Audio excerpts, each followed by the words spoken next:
Halo teman-teman semua. Nah, saat ini kita start dari Pelabuhan Bangsal Pemenang menuju ke Gili Trawangan. Nah, di belakang kita ada orang-orang hebat itu, ada Pak Gubernur, ada Pak Topan. Terus sejumlah kadis, itu Bang Abo, ya. Ini yang paling hebat ini daripada gubernur. Ada Bu Evi, ada Pak Kapolsek di sana di belakang itu, ya. Jadi ini kita untuk melihat peluang-peluang pariwisata yang ada di Gili Trawangan untuk penyelesaian masalah dengan GTI Gili Trawangan Indah. Itu kita akan melihatnya. Kita akan mendengar aspirasi-aspirasi dari masyarakat. Pak Gubernur ingin mendengar langsung aspirasi-aspirasi dari masyarakat Gili Trawangan. Assalamualaikum warahmatullahi wabarakatuh. Salam kasih sayang untuk kita semua. Salam sejahtera Pak Rais. Salam kasih sayang ini. Ya, karena kita mau penuh dengan kasih sayang. Yang terhormat Pak Gubernur dan semua yang hadir, termasuk yang dari Lombok Utara. Yang perlu diketahui oleh seluruh masyarakat yang ada di Gili, para pengusaha. Dari sejak awal kami diperintahkan oleh Pak Gubernur untuk melakukan antisipasi terhadap dampak sosialnya. Hanya satu, kata Pak Gubernur. Jangan pernah merugikan masyarakat, dan saya mau masyarakat itu tetap berusaha di Gili.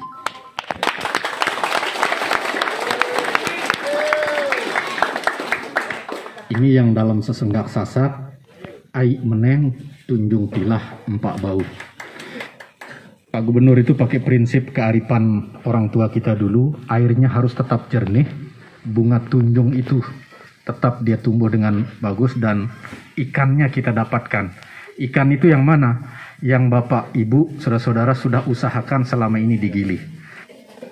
Maka proses yang dilakukan ke depan ini berikan kesempatan kepada pemerintah Provinsi Nusa Tenggara Barat menyelesaikan permasalahannya dengan GTI, tapi bapak-bapak tetap jalankan usaha dengan baik. Ya.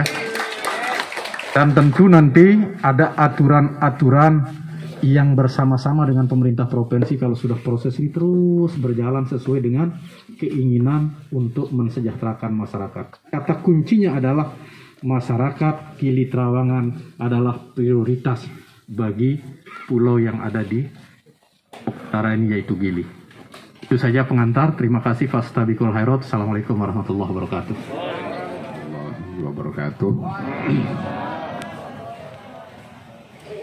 Hadirin yang saya muliakan, tokoh masyarakat, tokoh agama, para pengusaha, juga teman-teman dari Pemda Provinsi. Sebenarnya masalah di Gili ini sederhana sebenarnya, jadi nggak berat-berat. Dan saya yakin mudah-mudahan dalam waktu tidak terlampau lama akan selesai dengan baik.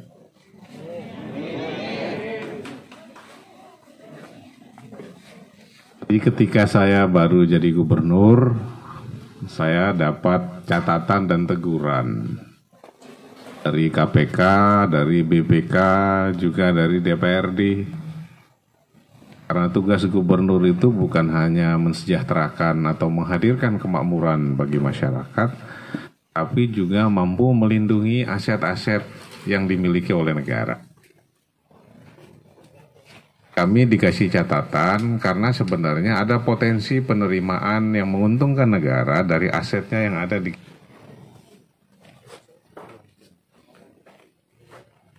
Sekarang itu hanya menghasilkan 22 juta setahun. 22,5 juta setahun kepada pemerintah provinsi. Ini yang menurut BPK, menurut KPK ini ada potensi penerimaan sampai kok Anda cuma memperoleh 22 juta. Berarti dianggap ini ada kerugian era yang mata Ampun, saya belum tahu semua jalannya. Saya minta, karena katanya ini ribet, ruwet segala macam, supaya tidak salah melangkah. Kita tentu taat pada aturan hukum. Kami minta kejaksaan untuk, dan setelah kami bukan hanya kejaksaan, ada Pak Kepala Biro Hukum, kemudian KPK kita minta juga, semua kita minta. Dan saya sebenarnya sering ke Gili Trawangan ini. Belum pernah saya datang ke Gili Trawangan ini ada masyarakat yang setuju sama GTI. Semua, mau dari yang kaya sampai yang gak punya pekerjaan, mau yang tua sampai yang... Mereka nggak mau GTI itu hadir di ini. Tapi fakta hukumnya kita masih berkontrak dengan. Sama saya jadi gubernur, salah satu yang kita inginkan, kita bersahabat sama investasi, friendly to business community. Salah satu indikator utama orang bersahabat dengan investasi itu adalah memuliakan kontrak. Mungkin orang mau sama kita kalau sudah ada perjanjian aja kita langgar. Dari hasil semua itu, karena ternyata PT GTI di sini nggak pernah menghasilkan apa-apa, jangankan bikin bangunan, bantu orang sunatan aja nggak pernah, kasarnya gitu. Banyaklah informasi-informasi yang masuk pada kita, sehingga rata-rata mau dari DPRD, mau KPK dan lain sebagainya, kesimpulannya ini putus kontrak. Bang, kalau orang kita, kalau putus kontrak atau yang serem-serem itu seneng, Pak. Kita itu seneng lihat orang lain menderita juga. Jadi putus kontrak, di penjara, apa seneng kadang-kadang. Apalagi masyarakat. Jadi kita itu, kalau kita mengatakan putus kontrak itu heroik. Tapi bagaimanapun, seperti abang saya Pak Kepala Dinas Sosial itu, kejernihan perlu. Hati boleh bergolak gitu. Dan jiwa boleh panas, tapi pikiran juga harus tetap jernih juga. Setelah kami dapat masukan segala macam, ada cara lain. Itu namanya adendum. Adendum juga saya jarang dengar, baru-baru ini juga dengar. Nah, binatang apa kita juga nggak tahu adendum itu apa. Yang kami pahami tentang adendum, artinya kesakralan kontrak yang kita sudah sepakati itu bisa kita gugah dan buka kembali. Itu yang kami maksud dengan adendum. Kalau selama ini GTI punya aturan, dengan adendum itu mengatakan apa sih maunya? Saya sudah mengatakan kan ingin dapat simpati dari bapak-bapak, ibu-ibu enggak. Kita ingin investasi, yes. Kita ingin orang menanamkan modal di tempat kita, oke. Tapi melindungi dan membuat masyarakat kami tenang jauh lebih penting daripada investasi triliunan itu. Oleh karena itu, isi adendumnya sederhana. Ya. Ini yang bilang Allahu Akbar tadi sama dengan Kepala Biro Hukum kan?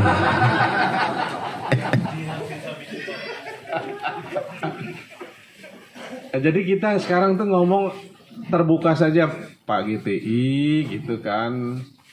Ya kalau mau melanjutkan kontraknya isi adendum kami begini. Pertama misalnya, ya boleh lagi Anda mengakui atau menggarap 65 hektar. Karena 65 hektar itu di lapangan sudah terisi semua.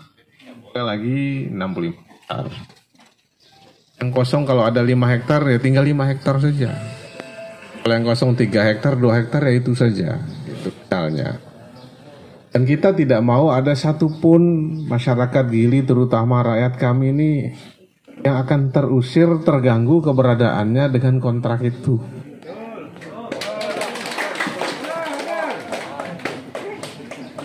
Jadi tidak boleh ada orang yang melakukan bisnis di sini kemudian terganggu.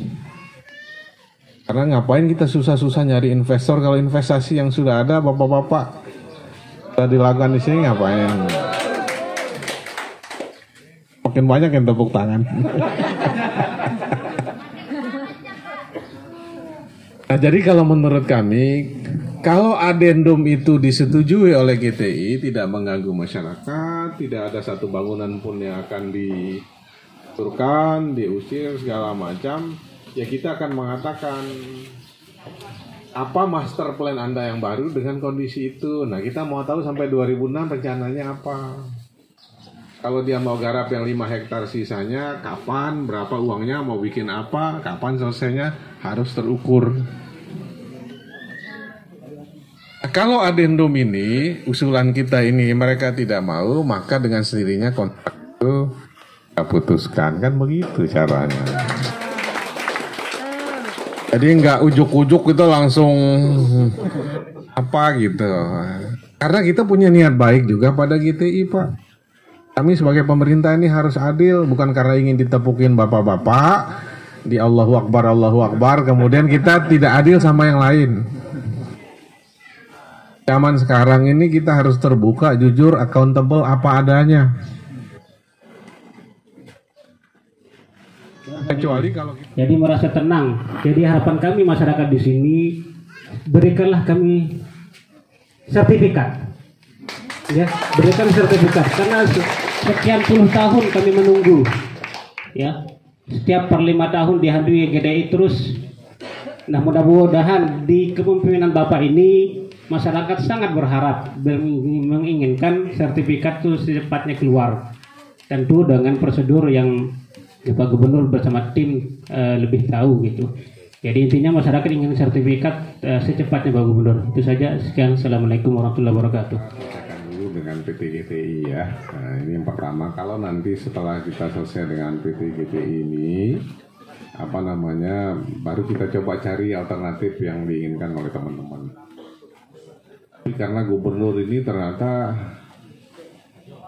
jangan sampai ngomong baik terus orang memaknai sebagai PHP. Kita ingin memberikan rasa aman, rasa nyaman kepada semuanya. Saya nggak berani janji misalnya kepada masyarakat yang ada di sini harus dikasih sertifikat. Karena kan ini untuk sertifikat ini kami harus berkonsultasi dengan tanahan dulu. Tapi yang jelas yang bisa kami janjikan, kalau kontrak dengan GTI ini selesai, maka 65 hektar itu adalah tanah negara. Ini yang harus jelas dulu. Ini yang harus jelas dulu, ini tanah negara. Makanya saya udah mengatakan jangan sampai nanti setelah GTI-nya pergi masalah baru muncul. Tugas kami sebagai penyelenggara negara yang merupakan perpanjangan dari pusat mengkomunikasikan sama masyarakat sebaiknya. Karena nanti kalau salah-salah, tahu-tahu kita kasih sertifikat, kita disalahkan. Kan gawat juga. Karena itu nanti Pak Bupati kita ajak ngobrol, kemudian Depdagri ajak ngobrol, kepolisian, kejaksaan, badan pertanahan, baru kita nanti selesaikan dan komunikasikan sama masyarakat. Seperti sekarang lah, apa-apa itu di ruang sekarang itu terbuka. Ini keinginan masyarakat setelah ketemu, mau sertifikat yang diwakili oleh Pak Dusun. Ini suasana batin karena ya mereka itu ingin sekali punya. Saya kira kalau Pak Jokowi dengar langsung sini sih Pak Jokowi itu orangnya gampangan. Apalagi masalah rakyat kecil itu langsung pasti yang Anda inginkan itu oke, Pak. Pak Jokowi itu kalau urusan sertifikat rakyat kecil. Tapi ini kan ada caranya. Nah, oleh karena itu nanti kami berkomunikasi. Kalau mau sertifikat, ini loh prosedurnya, ini caranya, ini yang bisa, ini yang nggak bisa. Kan bicarakan aja. Masyarakat itu butuh kejelasan dan keterus terangan aja. Bang, nanti kita mengatakan, ya insya Allah, terus bapak-bapak tepuk tangan Allahu Akbar, terus nggak jadi.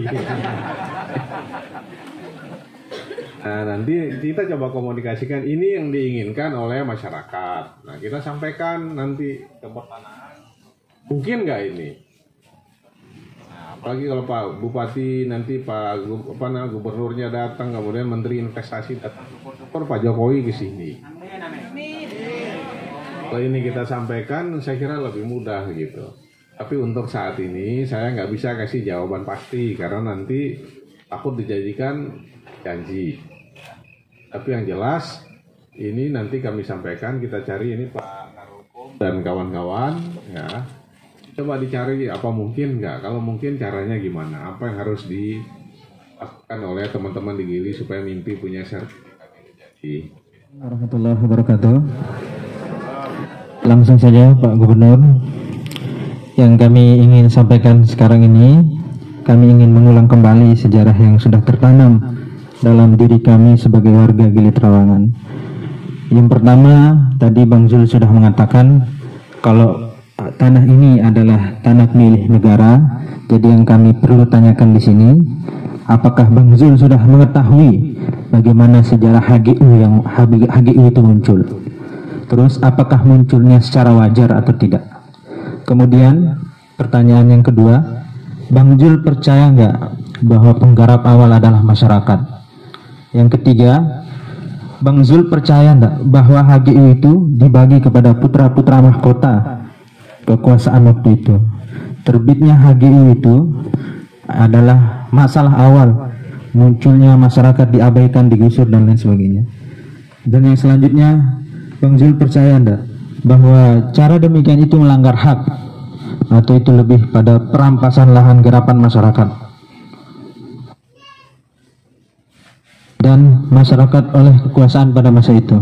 Kemudian karena itu dari situlah munculnya sumber HPL-nya Pemprov. HPL memang milik Pemprov saat ini, tetapi HPL itu sumbernya dari HGU yang kolektif. Mungkin itu saja yang bisa saya sampaikan, Bang Zul. Oke, dilanjutkan ya.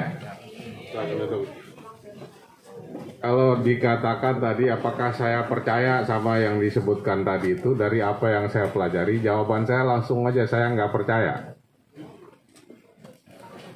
Karena saya diajarkan percaya, pertama itu percaya pada Allah, yang kedua pada malaikatnya, yang ketiga pada kitab-kitabnya, wa rusulihi wal yaumil akhir wal qadri khairihi wa syarrihi minallahi ta'ala.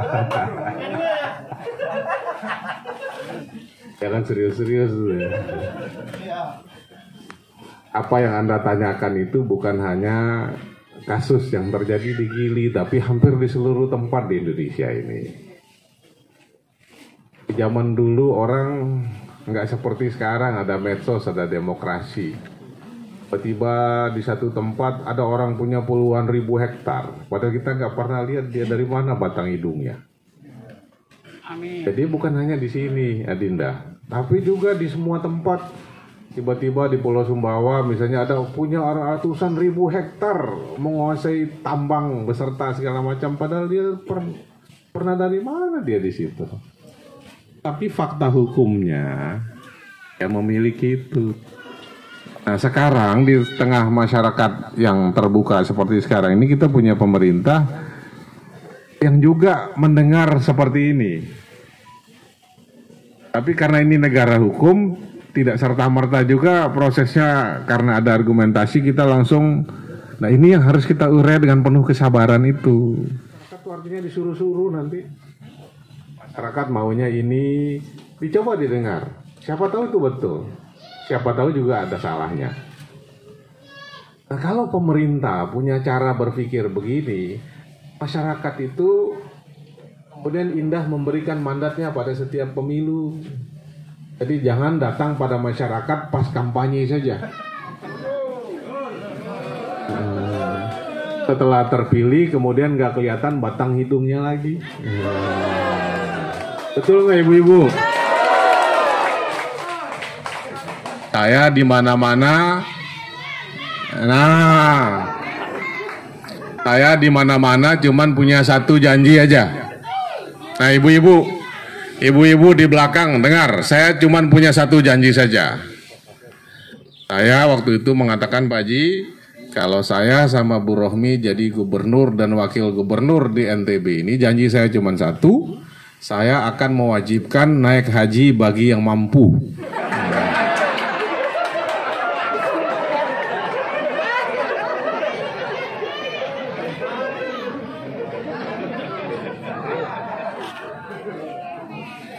Jadi Dinda nanti gini, apa yang Adinda sampaikan itu sekarang ini kita asumsinya supaya jangan ribut-ribut lagi, nanti belum selesai gitu. Ini dikasih informasi tambahan karena negara bisa salah juga.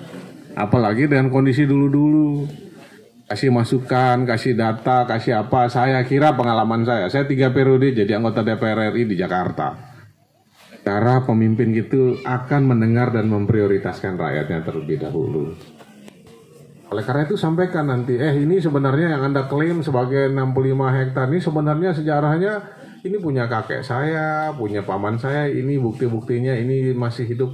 Masyarakat itu atau negara itu nggak akan tuli pada rakyatnya. Nah ini yang harus dilakukan nanti, ini kepala badan BPKAD kita ada, ini ditelusuri sehingga jangan-jangan di 65 hektar itu ada hak orang lain atau setelah diteliti ternyata bukan 65 hektar ternyata 100 hektar. Ini kira-kira maksud kami itu gitu. Jadi kami akan senantiasa bersama masyarakat, kemudian bersama rakyat sehingga apa-apa yang menjadi pertanyaan Dinda itu ya dicoba disampaikan.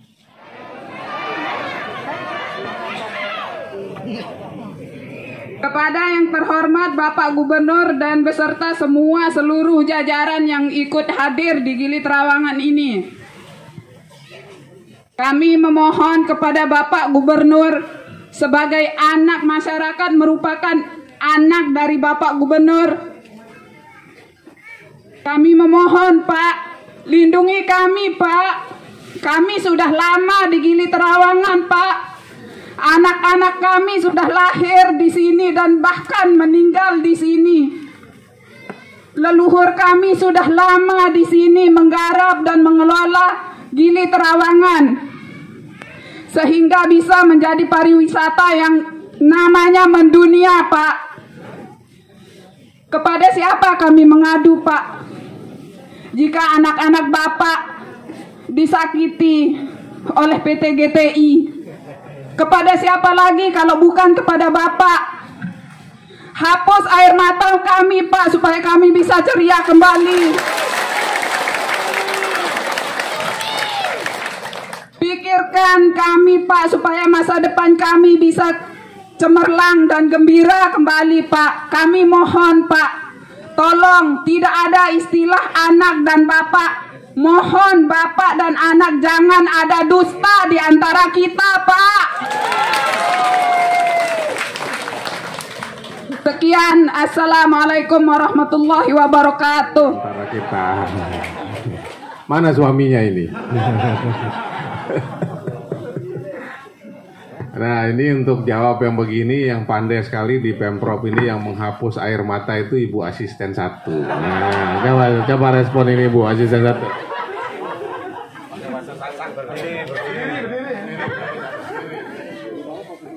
Bismillahirrahmanirrahim. Assalamualaikum warahmatullahi wabarakatuh.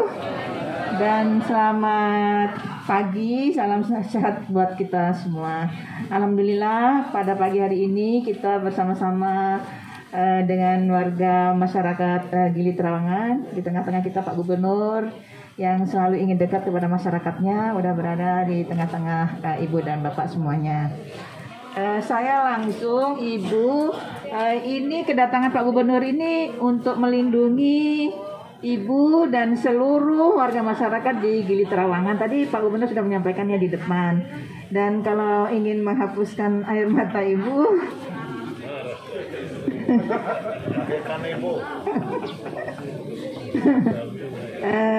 ya jawabannya kehadiran kami ini untuk menghapuskan air mata Ibu, ya. Insya Allah jika tadi Ibu mendengarkan tadi apa yang sudah disampaikan baik oleh Pak Gubernur, oleh Pak Kadis Sosial, insya Allah sudah tidak ada air matanya akan bercucuran lagi Ibu ya. Jadi sudah tidak ada dusta di antara kita ya Ibu ya, dengan kehadiran kami di sini. Mungkin ini yang bisa kami sampaikan. Terima kasih. Assalamualaikum warahmatullahi wabarakatuh. Mengutip tadi dari yang disampaikan oleh Bang Zul sendiri langsung, salah satu cara menghormati investasi itu adalah dengan cara menghormati perjanjian kontraknya. Sama-sama kita tahu PT GTI selama ini sudah mengkhianati kontrak itu. Bagaimana lagi cara kita? Apakah masih wajar kita harus menghormati orang yang mengkhianati kita? Itu. Dalam hal ini Ciang mau tanyakan tentang adendum niki Pak Gubernur yang Ciang hormati. Kami rasa adendum itu tidak perlu lagi kita jadikan opsi di masalah lahan yang selama ini kita hadapi ini. Opsi yang harus kita lakukan yang paling tepat saat ini menurut kami adalah putus kontrak dengan GTI. Dan kami himbau kepada, kami yakin ada perwakilan dari PT GTI di sini.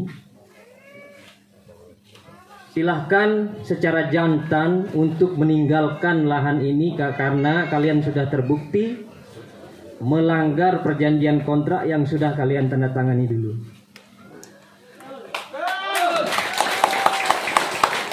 Karena memang secara hukum, kami Pak Gubernur, kami awam hukum, kami tidak paham tentang hukum. Tapi setelah mencuatnya kasus ini, kami paksa diri untuk belajar hukum. Memaksakan diri untuk membaca ternyata apa sih hewan prestasi, apa sih adendum. Pak Gubernur sendiri mengaku itu, baru-baru ini kita dengar adendum. Dan benar itu bukan opsi yang baik untuk permasalahan yang kita hadapi sama-sama di Gili Trawangan ini. Saya mohon tanggapannya Pak Gubernur, Pak Biro Hukum ya, dan bapak-bapak yang lain. Apakah itu cukup adil bagi masyarakat untuk opsi adendum itu? Sekian dari Ciang. Wassalamualaikum warahmatullahi wabarakatuh. Ini terminologi hukum. Kalau tidak jelas dipahami ya dimaknai ini lanjut terus kira-kira gitu. Karena saya bukan orang hukum, saya itu nggak muter-muter langsung aja. Yang kami maksudkan adendum itu kenapa jadi satu opsi, di samping ini karena masukan pada kami dari pengacara negara dalam hal ini kejaksaan. Kami juga kemarin itu tidak semata-mata masalah PT GTI di Gili Trawangan. Karena yang GTI ini pemilik-pemiliknya punya tanah yang kayak begini ini di banyak tempat di NTB ini. Jadi maksud saya itu sekalian semuanya. Jadi bukan hanya di sini. Karena yang akan dikembangkan untuk pariwisata juga di PT Maun itu punya Pak Winoto juga. Banyak juga. Dan nggak digarap juga gitu. Jadi adendum itu tadinya kami pikir sebagai pintu masuk. Tapi karena di sini dulu ya, karena ini sudah padat penduduknya, kita harus gesa segera, satu-satu kita coba selesaikan. Jadi adendum itu kami Pak makna itu sebenarnya ya ini langkah awal untuk sama-sama saling menghormati. Kalau menurut saya sih seperti tadi, hati boleh panas, tapi pikiran harus tetap jernih. Kalau adendum ini dia setujui, ya mungkin kita misalnya sekarang nggak boleh lagi 65 hektar, tapi mungkin tinggal 5 hektar saja. Karena cuman itu yang masih kosong. 5 hektar itu nanti kita mau dia bangun apa, jelas juga uangnya berapa, kapan waktunya, apa yang mau dibangun. Itu yang ada Pak Ridwan dalam master plan yang baru. Nah kemudian kita tidak mau masyarakat terganggu, ada yang diusir, ada segala macam, itu isinya yang kita propose. Kalau dia setuju oke, kalau enggak maka kontraknya putus dengan sendirinya, kira-kira gitu. Nah ini kan cara memperhalus bahasa saja, karena kalau pemerintah sedikit-sedikit putus kontrak ini nggak elok juga. Tapi kalau sudah ada proses sehingga nanti buah pahitnya harus kita telan terpaksa putus kontrak, yang jelas kita sudah berusaha baik-baik gitu. Ya gitu Dinda. Mohon maaf bilang Assalamualaikum warahmatullahi wabarakatuh. Nama saya Hasan, saya salah satu komite sekolah. Bapak, di sini ada 3 sekolah, SD, SMP, SMK, bahkan kita juga punya PAUD, yang mana jumlah anak didik kami itu sekitar 450 orang dari semua tingkat pendidikan, dari PAUD sampai ke SD, SMP, dan SMK. Dan saya juga adalah ketua kelompok masyarakat pengawas, yang mana fungsi dan tugas saya adalah mengawasi, memberi peringatan kepada saudara-saudara kami yang ada di sini.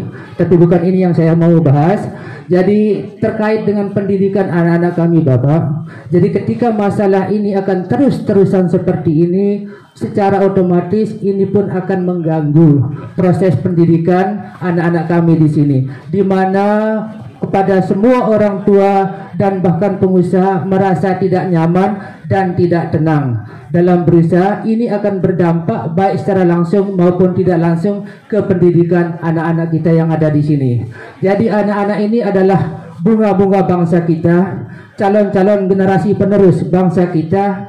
Jadi kalau kita melihat mereka sebagai bunga, tolong mereka jangan dipetik, tapi tolong berilah mereka siraman, bimbing mereka dan tuntun mereka agar mereka bisa tumbuh sebagaimana layaknya. Dan memang sebagai bunga yang tumbuh di pulau, disinilah habitat mereka. Mereka tidak akan bisa atau cepat menyesuaikan diri ketika harus dipindah ke tempat yang lain. Jadi terkait dengan ini, banyak kami dengar cerita dari orang-orang tua kami mengenai kejadian-kejadian di masa lalu. Kami tidak ingin menyalahkan masa lalu, tapi kita belajar dari masa lalu bahwa trauma-trauma itu masih terasa, bahkan mendengarnya pun ngeri, Bapak. Jadi apalagi yang merasakan saat-saat itu. Kami sebagai generasi penerus yang katakan tingkat kedua ini mendengar punya sangat ngeri dan sangat menakutkan sekali. Dan hal-hal seperti ini kami tidak ingin anak-anak kami yang ada di pulau ini merasakan hal yang sama dengan orang tua kami yang pernah mereka rasakan dulu. Jadi alhamdulillah Bapak Ibu semuanya sudah jelas tadi yang disampaikan Pak Gubernur.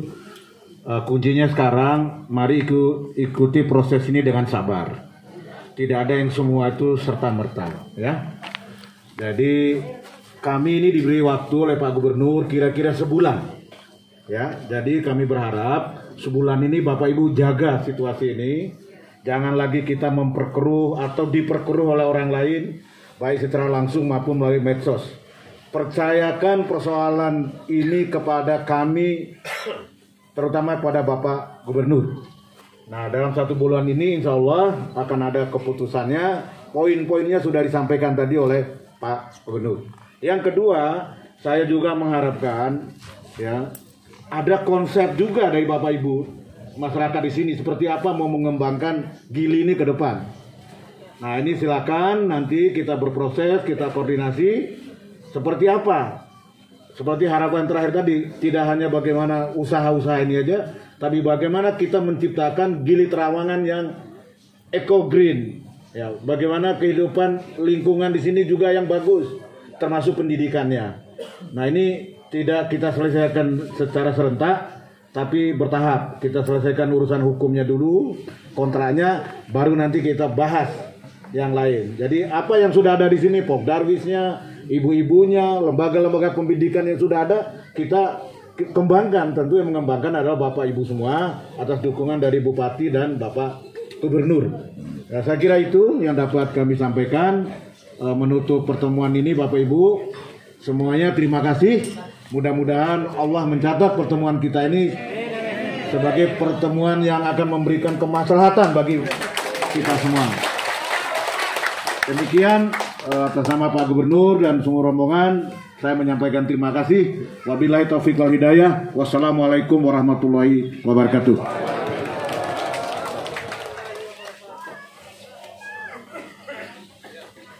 Secara informal, yang saya bawa ini tokoh-tokoh penting yang akan membincangkan atau memformulasikan, merumuskan sebaiknya Gili ke depan seperti apa kalau memang misalnya PT GTI putus kontraknya. Kalau ada pelaku usaha bisnis yang masih ragu-ragu atau ada pertanyaan, ini silakan nanti langsung sambil ngobrol-ngobrol dengan Pak Ridwansyah ya, yang baju oranye, Menteri Investasi kita ini. Bantuan apa yang dibutuhkan, kepastian apa supaya bapak-bapak menjalankan bisnis di sini nyaman. Dan apalagi apa yang harus kami lakukan, ceritakan aja apa adanya, siapa tahu kita bisa bantu. Jadi, jangan sampai setelah acara ini terus mumpung bapak-bapak ini masih ada di sini. Saya kira demikian saja. Bila taufiq wal hidayah. Assalamualaikum warahmatullahi wabarakatuh. Itu semata-mata menunjukkan bagaimana kecintaan kami semua, terutama Pak Gubernur, kepada warga Gili Trawangan. Mudah-mudahan bermanfaat.